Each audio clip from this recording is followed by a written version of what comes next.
Let's try again. Vanessa, over to you. Can you hear me now? Yes, loud and clear. Oh, good.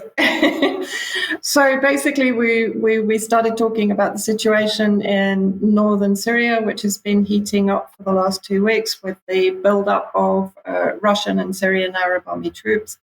And in the last 48 hours, there's been claims by the Americans that a Russian fighter jet flew dangerously close to a US warplane over Syria.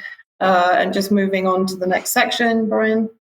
So a Russian fighter jet, according to American reports, flew very close to a US surveillance aircraft over Syria and gassing in the northeast, forcing it to go through the turbulent wake and putting the lives of the 4 American crew members in danger. So while the US is illegally occupying and has illegal military bases and air bases in Syria, it's blaming Russia for putting its military personnel at risk. And then just moving on, there were previous cases.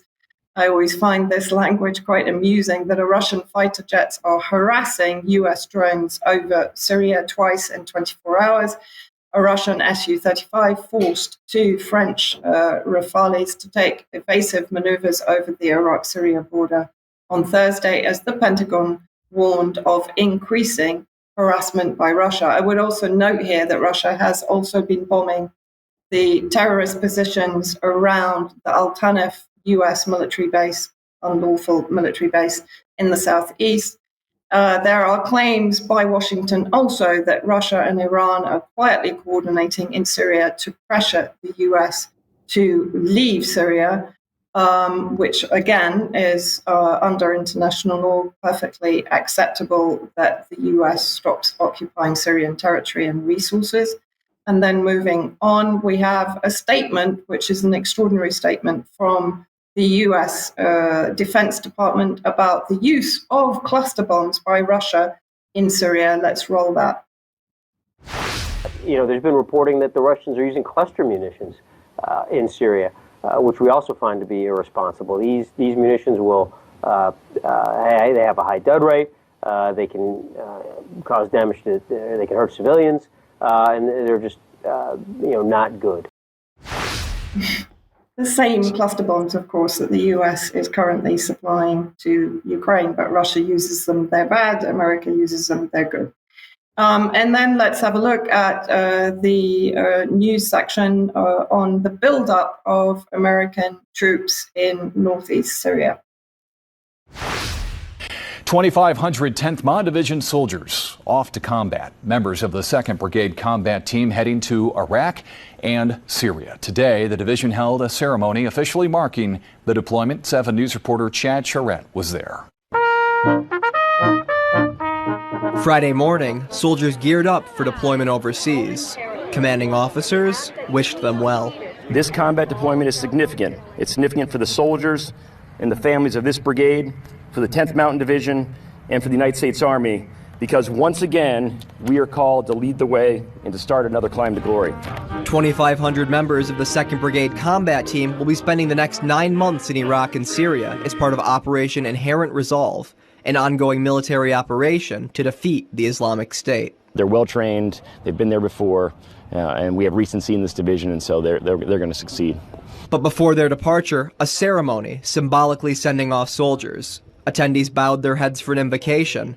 Then, soldiers led by Colonel Scott Wentz cased, furled, and placed the brigade's flag in a canvas covering to keep it safe for their trip overseas. Once the units are in theater, they will uncase their colors as they assume the fight. And for the folks back home, Colonel Brayman credits the North Country community for supporting brigade members' loved ones. Peace of mind for the soldiers overseas. We are fully integrated here in the North Country, and they have nothing to worry about while they're gone, which makes them be able to focus on their mission, get home here shortly. A brigade ready for battle, deploying for 9 months, with loved ones waiting for them to come back home to the North Country. Chad Charette, 7 News. Of course, what is this doing? This is maintaining this fraudulent narrative that the US is fighting ISIS. Whereas in reality, as these soldiers will find out when they arrive in the northeast, ISIS is considered to be another proxy of the US forces in Syria. At the same time, we've had visits by French delegations, which has been condemned by Syria. I think there have been two, one on the 3rd of July and one more recently. On the 10th of July, there's also been a Catalan delegation arriving in the last 48 hours to negotiate or to speak with the Kurdish separatist factions in the northeast. Claiming that the reason that they went there was to repatriate 25 children and 10 adult women from northeast Syria who had been with ISIS. And not forgetting, of course, who has been a long-time supporter of the Kurdish separatist project and the autonomous region in the northeast is not only Victoria Nuland, from Washington, who, of course, was also responsible for the coup in Ukraine in 2014. But Bernard-Henri Lévy, of course, also heavily involved in many other NATO interventionist sites here with the Kurdish separatist fighters in what they have named Rojava, which is, in fact, northeast Syria. And at the same time as all of this is going on, and as the US is obviously building up its military presence, not only in Syria, but also in Anbar in Iraq and in Jordan, what happens the early hours of this morning, Brian, just moving on to the next slide. Israel bombed us at midnight this morning. Multiple missiles came in extremely fast. I was woken up very unceremoniously. And these landed about 3 kilometers away from my house, so the sound was actually very loud. They hit research and development base very close to here, and we believe, one of the air defense facilities also close to here. But this is a video which demonstrates that every time Israel attacks Syria, there are civilian casualties and losses. This is a young man returning home after the missile hit to find his home engulfed in flames. قصف بيتي راح بيتي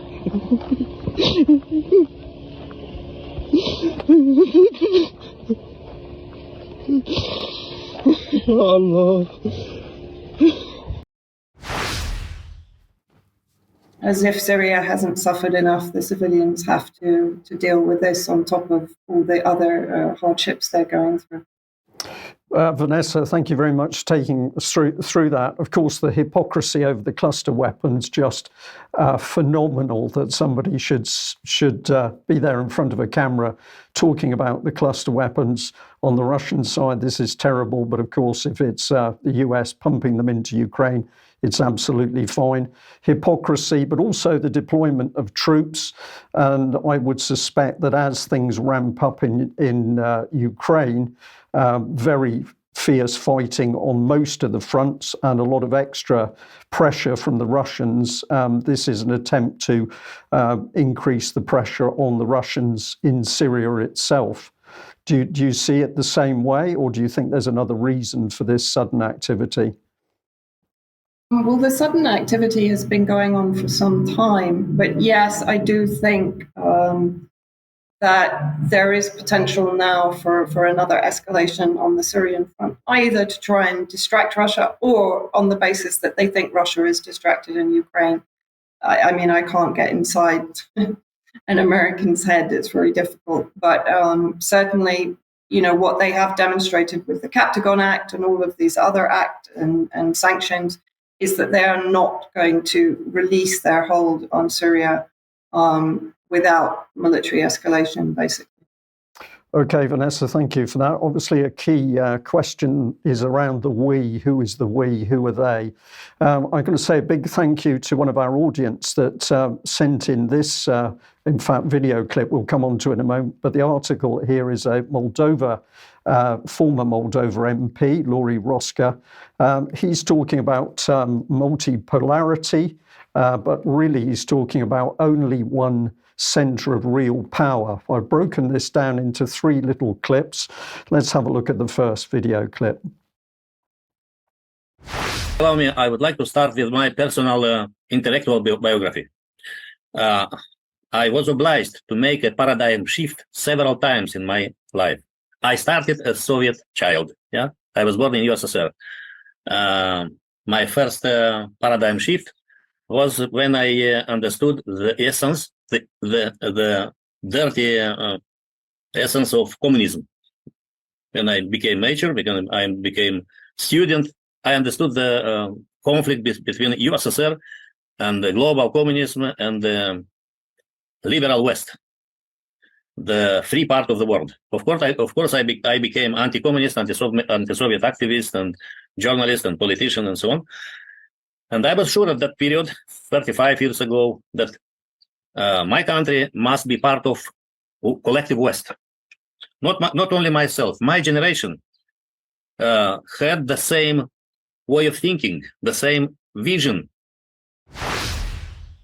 So there's a lot we can learn from these little clips, because here is this man saying very clearly, of course, he was born into a system which he initially believed and was not good. But then he looks over the garden fence and the grass is greener on the other side, and that grass is the collective West.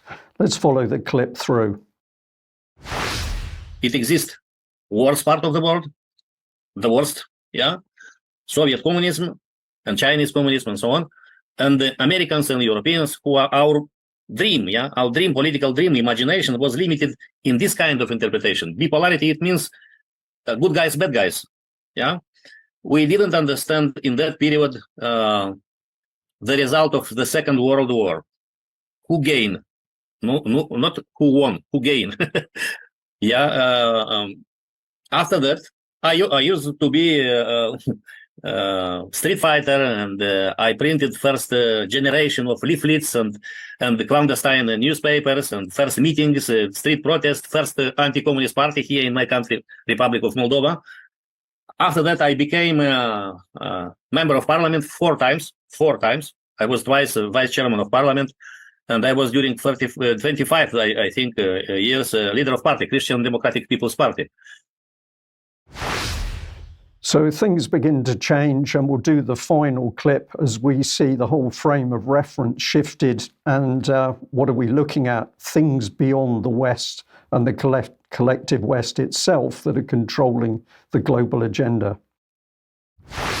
I think it happens in 2006 or 7, when I used to be a member of Joint Committee EU Republic of Moldova. We traveled permanently in Brussels, in other capitals, but especially in Brussels. And I discovered that our partners are trying to change family code and our constitution. It was the initial step in this total war against family, against normality, LGBT agenda. It was new for us. I was scandalized. I make a huge noise in Brussels. My partners were shocked, because Iurie used to be so clever, so good freedom fighter for Americans and Europeans. Well, there we are. It changed, and suddenly the West was not what he believed it to be. It was not the bastion of freedom. And of course, what he then perceived was an attack on the family. Well, I've taken a couple of paraphrase quotes here from this particular gentleman, but he says very clearly the enemy is Western economic. He calls it imperialism and new colonialism, but he also talks about mental domination and domination in the media, which is perfectly correct. And if we move on here, this is where we get to really interesting comment. The greatest shock came in 2020 with the COVID operation, when we were able to see that we only have one global centre of real power. And who is he now starting to focus on? Well, here it is. One centre of power, obvious. Who? The World Health Organization was able to make orders to make major world powers move.